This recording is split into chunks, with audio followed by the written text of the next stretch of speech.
Welcome once again to the season ending, end of the road. It's finally here, Super Bowl show of the Gridiron Podcast. Thank you all for joining. Appreciate everybody. 3 preseason games, 18 weeks, 3 playoff games, and it's come down to this. The Niners and the Chiefs are going to battle it out to determine one of two things, in my opinion. You are either going to have the birth of the next great dynasty of the Kansas City Chiefs, who have now, this would be their third win in 5 attempts. It would be back-to-back attempts. This is their their fourth appearance in 5 Super Bowls, guys. That's a hell of an accomplishment. Yeah, it is. But it means nothing if you don't win the whole damn thing. That's just the truth. I mean, you've got to win it all. Thanks, everybody, for making it. All-American Headbanger, I know you're out there in that weather in California. Get you guys a boat. I know Rod's been working on his arc and enjoying it. So it's almost there. You guys stay safe, man. That's some crazy-ass weather you guys got going on in California. It's just it's crazy, man. Wait, I saw the other day, what's it, the most rain in a 24-hour period in like 20 years or something like that? They've had this is the third wettest day since 1887. Holy smoke. Yeah. Who the hell was taking shit back then? They out there with a cup and a centimeter scale? Yeah. Man, it's about 8 inches, Bill. Yeah. We're not here to talk about the weather. We're here to talk about football. Like I said, this is either going to be the start of a dynasty or we're about to see the sweetest redemption story I can remember in coaching, and probably since Bill Belichick came all the way back and won his first Super Bowl after dying with the Browns and being in Bill Parcells' shadows for all those years as a great coordinator and not being a good head coach. Shanahan has lost 2 games that he was leading in the fourth quarter as a coach. Once as an offensive coordinator with the Atlanta Falcons, most recently against the same Chiefs in the Super Bowl just a few years ago, where Andy Reid's halftime adjustments were just too much to overcome. Yeah, I'm excited about this game. I'm looking forward to it. I'm not going to get my prediction yet. There's some areas I want to talk about first. But there's a lot of storylines going on here. It really is. Like, when you think about it, you don't get dynasties very often in the NFL. You just don't get them, right? No. You just don't. We've been fortunate enough in our lifetime to see a few of them, right? A lot of people talk about the Niners in the 80s, and if you weren't alive then, they had 2 great Super Bowl runs. It's kind of one of those weird dynasties, though, because only really a couple of key players were on all 4 of those teams. The key being Joe Montana. He was, of course, the obvious guy leading those teams. But when you break those teams down to it's almost 2 completely different teams. So I sort of fall in a different different ballpark when I judge the 49ers in the 80s. I felt like they were 2 Super Bowl teams. Only one of them went back-to-back, and it's kind of a weird dichotomy to me. When I look at the Patriots twice in the 2000s, they did it in the early 2000s and in their recent run, right? That was impressive because, again, those were 2 totally different teams. The key thing being Bill Belichick and Tom Brady. They kept doing the same thing. The Steelers of the 70s, another great dynasty. They won 4 in 6 years. Don't forget. When you look, go ahead. You look at, I hate to say it, Dallas. Cowboys. Don't forget the Cowboys of the Dallas in the 90s won 3 of 4 and played in 4 straight NFC championship reigns. 100%. Was that hard for you to say, Ricky? No. Ron, you know what? To be honest with you, I actually liked those teams in the early 90s. I really did. Yeah. I was a huge fan of Emmitt Smith. I can name probably just about every player on those teams. I liked Aikman. I liked Irvin. Even though he was brash and cocky, I just liked that team. I really did. This game's got a lot of ins and outs, gentlemen. Like I said, the dynasty thing, I don't throw that around, very often. You do get back-to-back teams that win Super Bowls. The Broncos in the mid to late 90s, they were back-to-back champs. Like I said, the Niners in the late 80s. I wouldn't call them a dynasty. The Broncos. That's what I'm saying. Like, even if you go back-to-back, you're not considered a dynasty. That's what I was saying. You're not.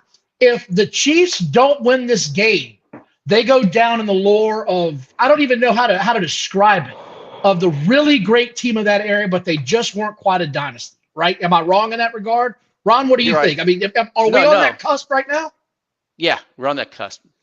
Yeah, I think what you just said is right. Well, then let me ask you, what do you think makes a dynasty? Is it 3 and 5 years? Is it 3 and 4? Is it playing in 4 or 5 and winning 3? Like, what would you say makes a dynasty in your eye? at least 3 wins in 6 years. I mean, I was going to go 3-10. I mean, look, I think you got to look at this Chiefs team as a whole. They've been doing this for what, 6 years now, 5-6 Yeah. years now. It's And- go ahead. Sorry. I was just going to add in 10 years, let's say 10 years, so 3 or 4 more years from now, let's say they win 1, maybe 2. I mean, what's that, 4? If you have 3 or 4 in a 10-year period, that to me, and you sustain that winning where you're in the championship game every year, you're always in the playoffs. That to me is a dynasty. So, what about the Rams now from 2019, 2018? That's when they lost to the Patriots. Then 2021 they won. But see, that's 20 years. Okay, That's way too long. No. This is 2018. Not talking. But they Most lost. recent? No, But they no. lost. Yeah. Now, if you want to go back to 1999 when they had Kurt Warner and that Rams team, See, that was close, but it wasn't quite because they right, lost. it's their close. Super No. Bowl. because they only won 1. Yes. Now, if See, they right now- would have won even 2, but if you win 3 and you sustain that for a couple years, Right, okay. even if you don't win another one, look, I'll be honest with you. If you ask the question right now, do I think the Chiefs, regardless of if they win this, are they a dynasty? They're a dynasty of this era. Yeah. Here's what I think. I think you've got to win 3 in 5 years. That's the way I see it. You've got to win 3 in 5 years. That's what makes you a dynasty. Because in year 6 and 7, typically you're looking at a turnover of the team. You're not going to have the same players. The left tackle's gone, the right tackle's gone. Go back and look at the Super Bowl they won. Both those tackles are gone from 4 years ago. They're all gone. Almost Yeah. the entire team is remade. The constant is Mahomes. They don't have their wide receiver threat anymore. So that's sort of where my idea lies in this. Is that if it's at 3 and 5, I think you're there. And like Chris said, could Buffalo of the 90s have done it if they won 2? Oh, I big don't think time. they could. And here's why. You got to win at least 3 in that 4 to 5 year period. Otherwise, you were just a really great team for a long time. So I was just going to say that. So, and again, I was going to harken back to those Buffalo teams. And Chris, that's a really good point about the Bills. I forgot about them. They're not a dynasty, but they're one of those teams. They were like a dynasty, but not a dynasty. Yeah, it's the almost made it club. They got the 4 Super Bowl. We could talk about them all, but they were for maybe 6-8 years, maybe 10, probably not 10, but 6 to 8 years. They were a really good team, really good. But they didn't win the big one, so you can't. How can you know what I mean? Yeah, that's what I'm saying. They're on the verge of making this a dynasty. If they lose, there's no such thing as a losing dynasty. You're just a loser. Yeah, You're just a loser. You're the team that couldn't pull it off in the end. You're the guy that choked when it mattered. I haven't seen that out of Mahomes yet. I haven't seen him choke. And if you go back and look at these previous Super Bowls, dude, Kansas City beat San Fran. Tampa Bay beat Kansas City. The Rams made an appearance with Cincinnati, then Kansas City again last year. They've been in 3 of the last. They're in 3 of the last 4 of the last 5. They have a possibility to win 3 of the last 5. That's what's going to make them a dynasty in my eye if they win. But I got some serious questions. I got some serious concerns coming into this game before we talk about who you're going to take, right? Yeah. And I'm going to start off with this first. The right tackle for the Kansas City Chiefs is a problem. Jawan Taylor. He is a penalty machine, a holding call waiting to happen. If you guys don't remember the start of the season, he was so far in the backfield. My man was almost playing running back or fullback. He was so far misaligned on the offensive line.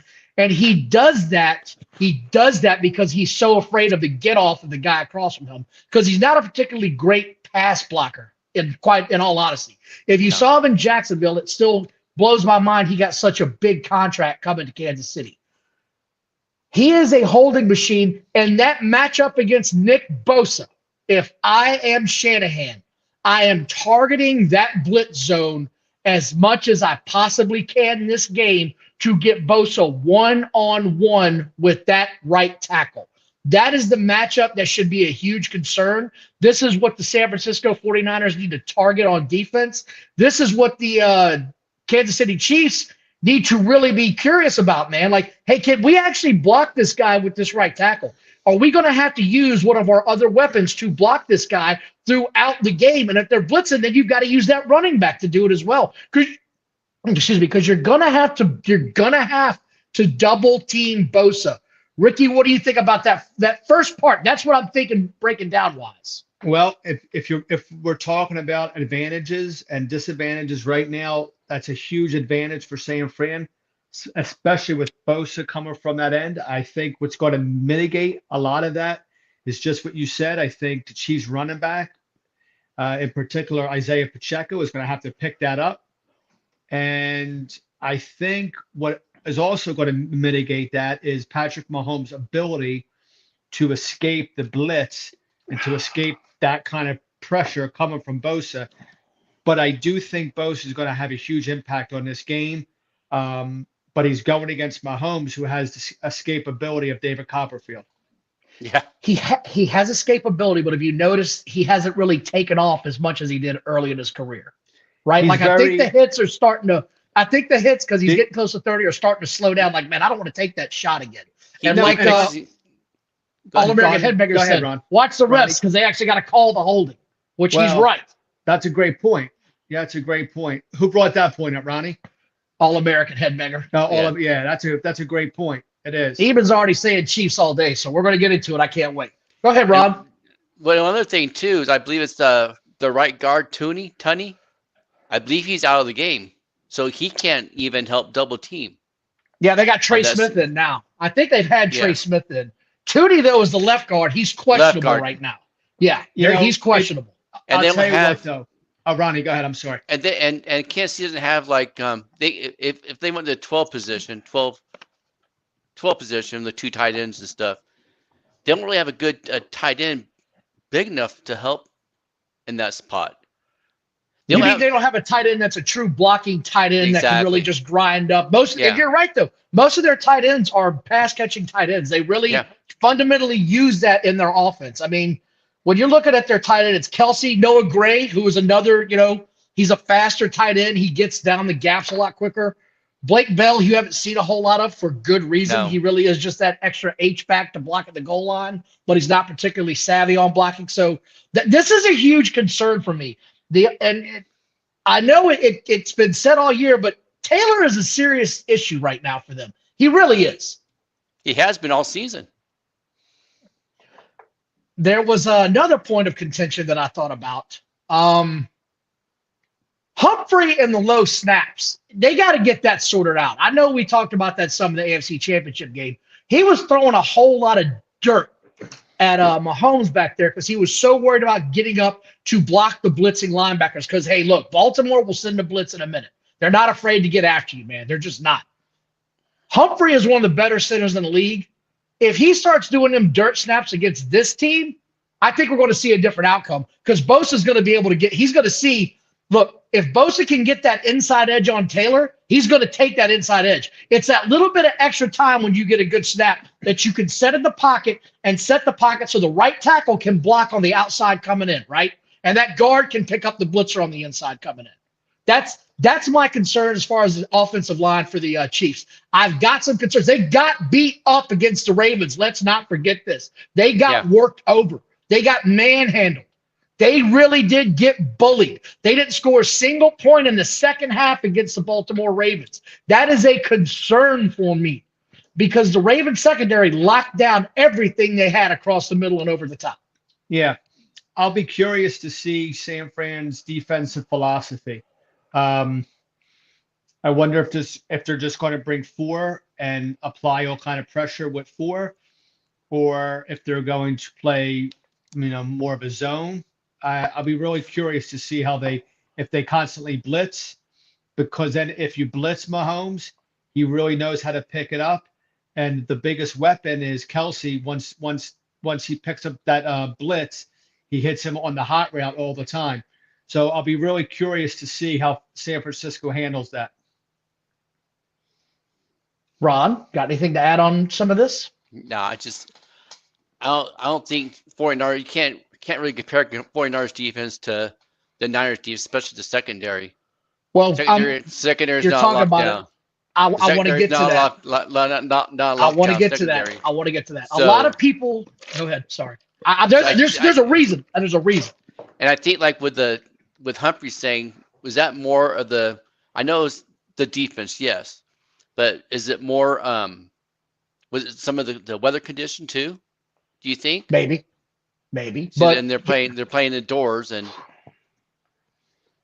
I'll give you my reasoning on it. So I want to talk about. I'm glad you brought it up. San Francisco's secondary has been a huge problem in the playoffs. Okay, there's a guy that not a whole lot of people know. His name is Talanoa Hafanga. I'm sure Hafanga. I'm sure I just butchered the shit out of that name. No, you did good. You did good. Please don't make me try his name. I'm not going to say. I'm not going to try it again. If you don't know who he is, trust me, he is all over the ball. Here's the issue. He's been out since mid-November. He's been on the IR. And that one guy, and I know it sounds crazy, that one guy can absolutely shut you down in the middle going across that secondary. He looks like a linebacker when he hits you. I thought he was a linebacker the first time I saw him. He's from USC, Ronnie, so I know he's your guy. You know all about him. Him being out of this lineup has made this secondary not only vulnerable, now it's a problem.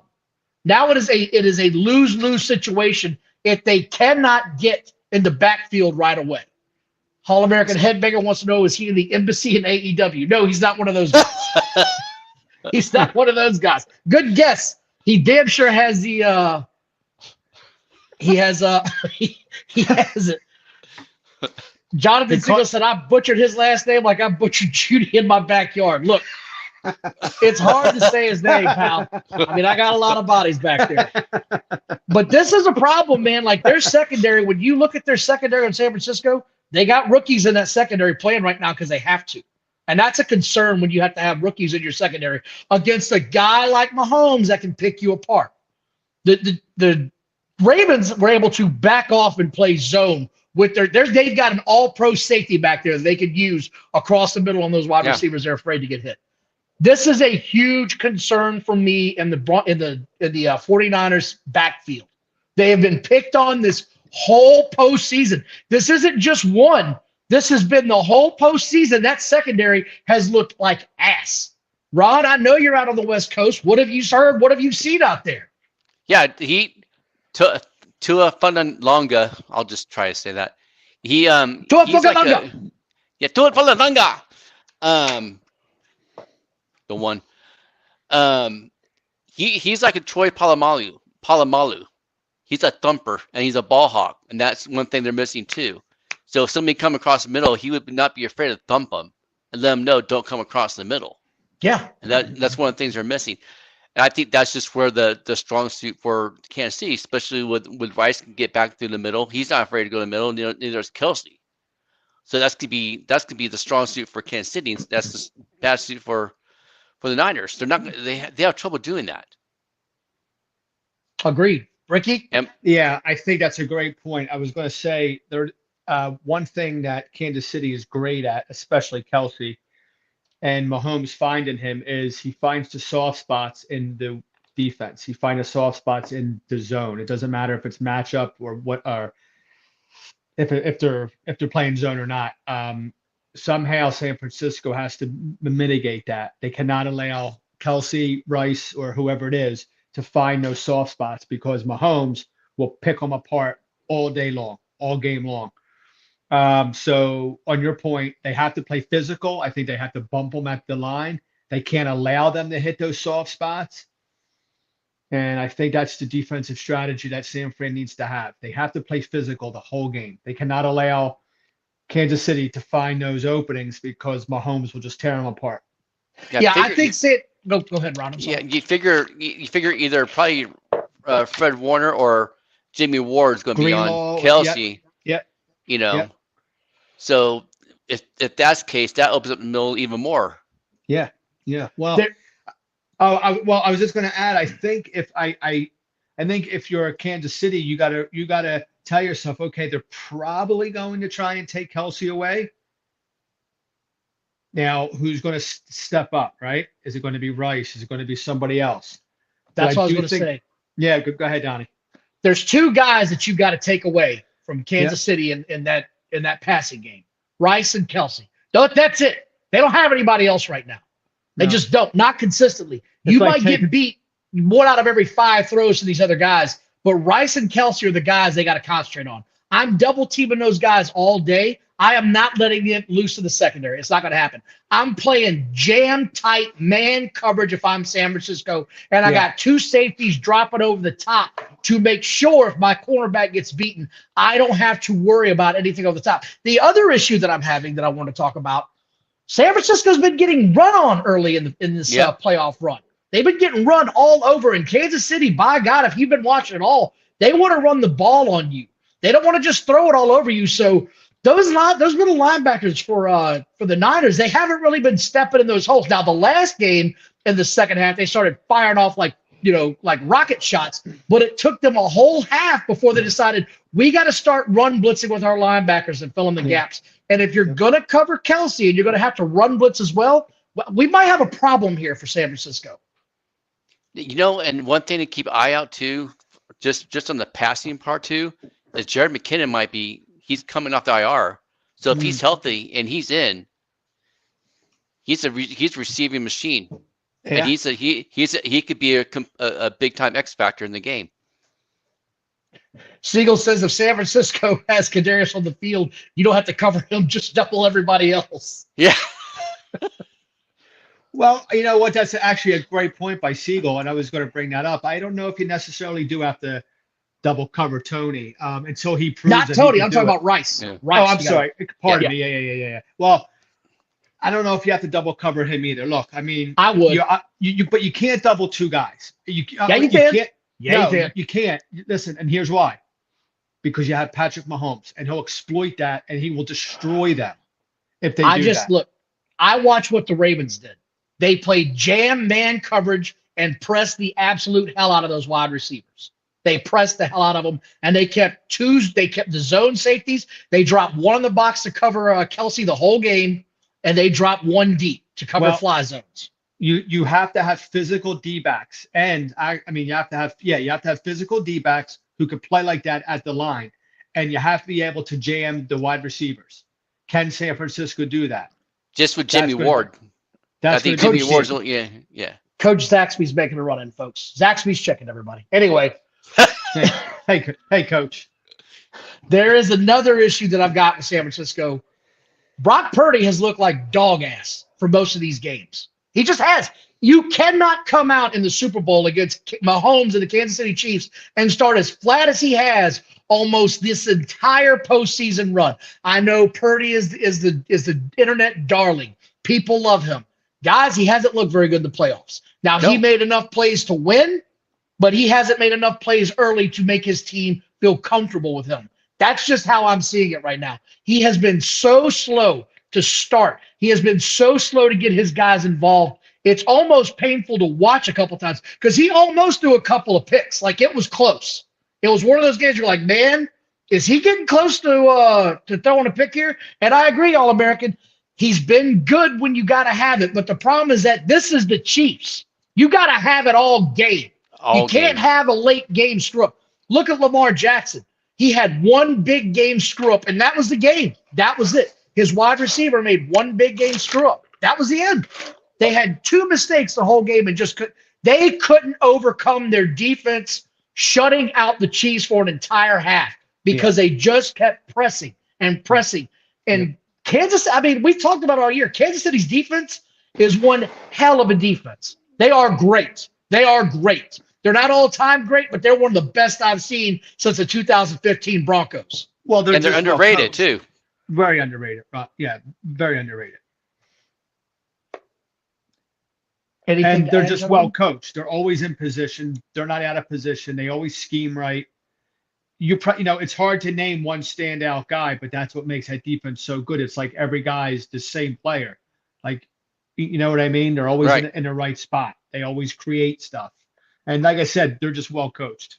And Siegel's pointed out, Ayuk has saved Purdy's ass the last couple of games. He really has. With some amazing catches. Yeah. And yes, All-American Headmaker thought the whole effing game matters this time instead of just a half. Because it's the Chiefs, baby. Andy Reid's going to go into halftime and make some adjustments that's going to make you go, well, shit, how do we counter that now? Yeah. And I doubt they quit running too, like Detroit did. Like Baltimore never did. Yeah. Like Yeah, Baltimore, never never did. did. Yeah, I think Shanahan, I think Coach Shanahan, what he doesn't want to do is go up against the ropes against Andy Reid because, I'm not saying Shanahan's not a good coach, but you're going up against an all-time great, a guy who's been there, a guy who's done that. And I don't think Shanahan wants to go toe to toe with Andy Reid as far as Yeah. And you Andy know what I Reid's mean? going. Yeah, Andy Reid's not going to make the decisions of going for a fourth down 3 different times either. He's an experienced coach, so he'll Yeah, make I them. think He'll take the chances when he knows he can take the chance, but not. yeah. I don't think he'll gamble too bad, right? I don't think he'll gamble to put his team in a bad position. Like you said, I think he's such a well-seasoned coach that if he is going to gamble, it'll be, at the right time, at the right place. I don't think you'll see any bold, crazy things by Andy Reid. Where on the other side, maybe the moment Shanahan wants to win it so bad that he might take that Dan Campbell kind of gamble, right? Mm-hmm. Yes. I mean, hopefully he doesn't because you don't want to see a game come down to that. I mean, it'll give us something to talk about, but I don't know how crazy we're going to see either coach. Do you think they're going to coach conservatively, or do you think they're going to take gambles? I think Shanahan is about to throw the whole wheelhouse at this whole thing. He's got it I all can't- on the line. I think I you might agree. see some I trickery agree. coming out of the gate Yeah. to loosen up that this is it. You might see some end arounds. You might see a flea flicker. You might see an end around option pass. I feel like Shanahan knows this defense is going to be breathing down their neck. And in order to get them off of them, they're going to do some trick plays early to loosen up that damn defensive line so they're not bull rushing every time. The other thing that I think you're going to see Shanahan do, I think McCaffrey is going to be much more involved than he has been as of late in the passing game. That's one of the things I've noticed that they didn't do enough of, right? They were trying to jam McCaffrey up the middle. Guys, that's not his game. That's never been his game. No. They have been most successful with McCaffrey when they get him out into space, get him some movability, throw him a quick screen. Don't make it so obvious. I feel like some of the screens they've been throwing McCaffrey the last several games have been more than obvious to where you could counter that right away. I can't wait to watch what they do with McCaffrey. I do believe he is going to be the ace in the hole that no one's going to see coming. He might get over 200 total yards in this game when it's all said and done. I strongly feel that way because he has been so bottled up. I feel like he's had 2 weeks now to get better. And like Block Larry said, you might see the annexation of Puerto Rico before this shit's all said and done. Donnie, I could not agree with you more. Actually, it's funny. I'm laughing because I think you talked about CMC going to get involved in the passing game more, but you're probably talking about Purdy to him. I actually think they're going to mix up, and I think CM3 is going to throw for a touchdown. He might. That's what I'm saying. Like, you could see some funky plays, and don't forget, Debo can throw that ball. Yeah, and I think San Francisco has the ability to be able to do that with their playmakers, Samuel, Ayuk, McCaffrey, right? Not Kelsey, Kittle, even the fullback, what's his name? Jusek. Yeah. Thank you, Ronnie. Yeah, I think you're gonna you hit it on the head, Donnie. I think Shanahan's gonna pull out all the stops. He's gonna throw out the kitchen sink at the Chiefs. Anything he can do. I don't think we're going to see a plain offense. You know what I mean? Right. See, yeah. I think kind of the opposite of you with CMC. I think they're going to hold him in check. But I think Debo's going to be the one that might have 200 total yards, scrimmage yards, running and receiving. Wow. Okay. Because he's that kind of a threat. Coach, I'm not reading that, but Coach Zaxby's out of his mind right now. I can't read it. It's too small. What's it say? You're lucky. Let's just say it says $2.99 Taylor Swift special, all legs, no breast, and a dried out piece of carp. Jesus. I have a feeling I know who Coach Zaxby is, by the way. We'll talk about it offline. I want you to tell me who Coach Zaxby is. So here we are, gentlemen. We're 30 minutes into the show. 30 minutes into the show, there's a dead fish making a run in. Oh, that was Lord have awesome. mercy. Oh my God. Yeah, we have to keep us PG, fellas, right? I'm gonna make my prediction first. Go ahead. So I'm waiting for this. I want so bad for San Francisco to win this game. Emotionally, I'm attached to Shanahan because of his father's days in Denver. I have a personal invested interest in that, right? That's the guy that I pull for in the NFC. I've never pulled for an NFC coach in my whole life. I still feel somewhat shitty that Elway didn't hire him when he had the chance, but he was so afraid of showing favoritism to the Shanahan family. Having said all that, I don't trust Brock Purdy right now. I don't trust what he's doing on the field to make the right reads right now. I don't trust him to start quickly right now. I don't trust San Francisco to figure out what's gone wrong on that rushing line. I don't trust them to figure out what's gone wrong in that secondary in 2 weeks' time. I feel like the injuries have mounted up and they are too dependent on Bosa to get pressure, and there's not enough coming from the other side of anything. That's how I feel right now. It's one of those deals where I just can't trust this team right now until they prove it. Okay. I feel like it's going to be a physical matchup. I feel like there's going to be more scoring than people believe coming into it. A lot of people are thinking this is going to be one of those low-scoring games. Personally, I think it's going to be like a 31-24 type ball game. Like a 31-27 type score where you get Mahomes the ball the last 2 minutes of this thing, and here we go. And if you let Brock manage the game, they're going to lose it. He's going to have to do enough to win it, in my opinion. Game managers rarely win a Super Bowl. I haven't seen it very often. Usually it's a big arm, big studded quarterback, or it's an absolute monster of a defense. It's usually what you get. There's been rare exceptions, and we can name them, but that's pretty much the formula. Am I wrong? I mean, when the Lions won the Super Bowl, Stafford, that's not – you don't get a much bigger arm than that. He can throw it a mile. I mean, big, strong quarterback. Yeah, the Rams won the Super Bowl. I know. I'm just saying, like, the last defensive team that took them all the way to the Super Bowl, that was Denver. Denver was the last defensive-led team almost 10 years ago, and the league's changed a whole lot since then. I like the Chiefs in this game. I just don't know the San Francisco. They got a lot of weapons. I just don't know that Purdy is going to be able to stand back there and deliver the ball with accuracy, because I believe Chris Jones against their guards is going to be a bad matchup gone wrong. Ron, what do you got? Yeah, I got Kansas City. I think Spag is going to drop some blitzes that's going to frustrate Purdy and make him rush throws. I think Purdy throws 2 interceptions in the game. I think it's going to be high score. I think it's going to be, like you said, 31-28, 31-27. But I don't think they're going to stop the run. I think Pacheco goes for about 125 rushing. So I'm going Kansas City all the way. Is he your Super Bowl MVP? You think Pacheco takes the MVP? No, Mahomes will get the MVP. Think he'll get it? Okay. Yeah, he's a quarterback. That's true. It's been a while. Ricky? All right, boys. Well, against the grain, here it comes. Yep, here it comes. I knew It's always one of us, right? So, I was waffling last. I was thinking about it, going back and forth. And I'll just give the short answer. I have a high-scoring game. I think it's going to be a high-scoring game. It might start off slow like Super Bowls normally do.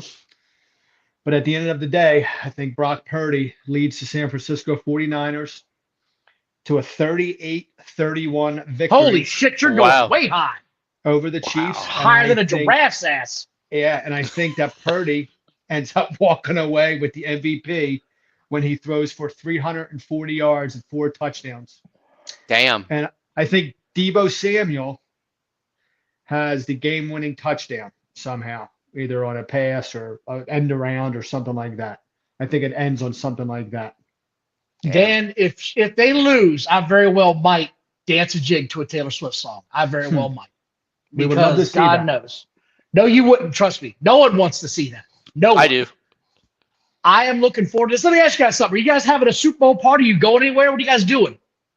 My buddies come over here. I'm gonna make some beef tips, homemade beef tips. All right. To be honest, I don't know yet. We haven't figured it out yet. Couple different things going on. If it was the Eagles, we would probably have it at my house, but I'm not quite sure yet. But I'll definitely watch it somewhere. Yeah, John Siegel. I know a lot of people don't see a high-scoring game. I'm going against the grain on that. I feel like this is going to be a fireworks shootout. I think you're Yeah. going to get some big plays. I think there are a Absolutely. lot of big plays that have been missed so far by each team's offense in the playoffs, and we've seen what the damn 49ers defense is. It ain't Yeah. real good right now. I'm my wife, as you know, is a big Chiefs fan, so we're having a few people over here. She's ordered like 5 pizzas. She's got a whole bag of wings she's going to cook up. I just got to make sure the Yeti's got plenty of beer for everybody. So that's my job. There you go. That's all I got to do. So Yeah. I'm Wait, going to be wait. living on Easy Street here this weekend. Did you say beer? Oh, hell yes. Come on, man. Wait, hey, now I got to call you out because the other night you said only pussies drink beer. Look, I have to stay sober. I said that's for them. I'm not drinking beer. I'm going to my wild turkey. Let's Okay. be real about it. That's for everybody else. Wild turkey. Oh my gosh. Come on. 101, baby. Suck it up. Oh. Go hard or go home. That's how I feel about it. I had one other note to talk to you guys about. The turnabout in the Raiders land, right? What the hell happened there? Cliff You want- Kingsbury just up and said, "To hell with it. I'm out of here." You want my honest opinion? Yeah. I think they started discussing quarterbacks, Yeah. and they I said agree. that, and I think they said they're not going to move up to try to get Caleb Williams. Commander said we're going to move up to get Caleb Williams. Yeah. I totally agree with you. I Okay. absolutely- Well, I it kind of I surprised actually me think because the that same, was yeah. done from what everybody said. That was a Yeah. done deal. This is happening. We're moving on. I Yeah. was shocked. Cliff Kingsbury was like, you know what? I don't need this shit. I'm getting the hell out of here. I'm going to go to the team with the number 2 pick. You guys don't want to sell out to get a quarterback, and I don't like any of the quarterbacks you have in mind. Eric Bieniemy's out. That was sort of like, well, no shit, he's going to be out. I mean, my God. Yeah, and then the Raiders hired freaking the piece of shit OC from Chicago. What the hell? Thank Sorry. you, Raiders. We love you. You know, I'll just say this, and I was looking Oh, at that God. Eric Bieniemy thing. You know, they keep kind of like highlighting it. Oh, they fired him. They fired him. He's sort of. I'm not saying he's fallen from grace. He's going to get a job, but like, he was the big OC and can you know what I mean? And all of a sudden, he's like sort of on the doormat. You know what I mean? Right. Well, look, let's be honest. The Commanders' offense did not improve. It was bad. Oh, terrible. Like, it was bad. The best Terrible. thing he can do is try to go back home to Kansas City to redeem himself, in my opinion. And I Yeah. feel like that's a natural fit. I don't know if Andy Reid's walking away or not. Well, look, listen, you know, and here's the other thing, and you know, whether it's Bieniemy or somebody else, it's hard to be an OC on a team like Washington when you don't really have a quarterback, right? You could be an OC Right. on a team like Kansas City because you have Mahomes, or if you go to Philly, you have whatever, right? I mean, I'm going to throw a flag on your play right now. why? Jared Goff, 2 words. Oh, there it is. There it is.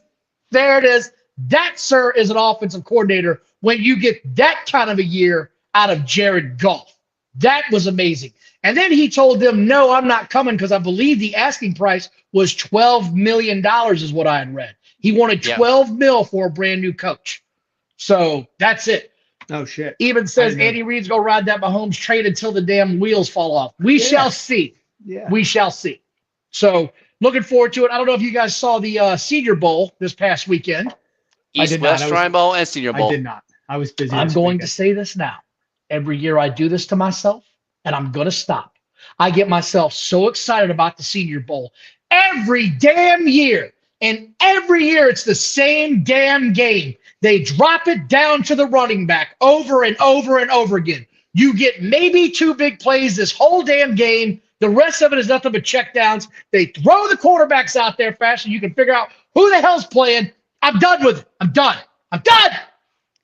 It's interesting that Siegel and Patrick Pucci had the space last night with John Vogel. He was at the Senior Bowl. He had a lot of really, really cool tidbits. And one of them was that a lot of the executives thinks that picture Bo Nix as a backup, and that Michael Penix will drop probably to the 3rd round. I Yeah. keep hearing that as well. His practice was, they said he would. He's what I said he was earlier, right? Big arm, not crazy accurate. Like that's Yeah. the issue is he can throw it a mile, he can't Yeah. throw it a mile on target. So Yeah, I just, look, I like Penix. I liked him all year. I don't see him equating to the NFL play. I just don't see it. Now, did you watch the East-West Shrine game too? I did not get a chance to watch that. No, I didn't either. They had Frank Gore Jr. playing. Wow. How did he look? He looked good, and the cool part was he got off the sidelines and his dad be coaching him up. Oh, that's awesome. He'll probably be a fourth, fifth round. But And he actually runs like his dad too. He's got that same running style. A little bit, yeah. Yeah. I did see there was another McCaffrey trying to come into the NFL. I saw that, so that sort of caught my attention. Luke. He was a quarterback turned wide receiver. Yes. And apparently I missed something in the chat, so I apologize, guys. It's been a long day.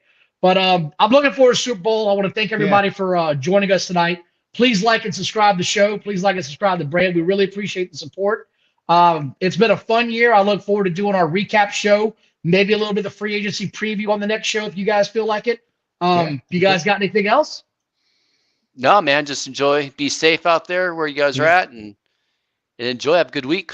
Yeah, I'm looking forward to a really good Super Bowl. Hopefully it's a good Super Bowl and we don't see Taylor Swift one time. Maybe. And one more thing before we log off. We lost a legend today in the music business. Toby Keith. Toby Keith passed away. I saw him 9 years ago in concert. He was not just a great musician. He was a hell of a show. He put on a show. It was one of the best shows I've ever been to.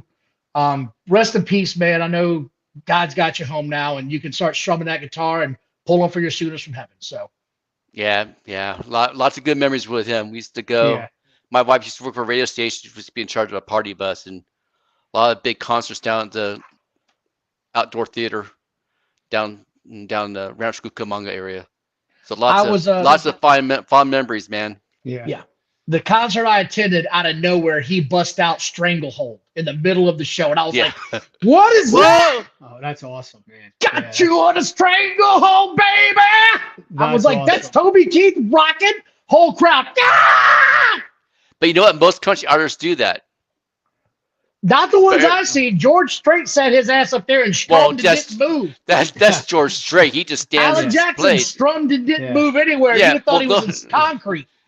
No, like this dude don't move? What the shit? Like Blake Shelton does and stuff. Blake Shelton will throw in some Zeppelin. I saw Stapleton last summer. Worst show I've ever been to in my life. Really? Swear to God. Horrible. He's a great singer, but showman he is not. He literally said in the middle of the show, somebody was holding up a sign. You might as well put that sign down. I can't read shit on. Here's my next song. It's like, all right.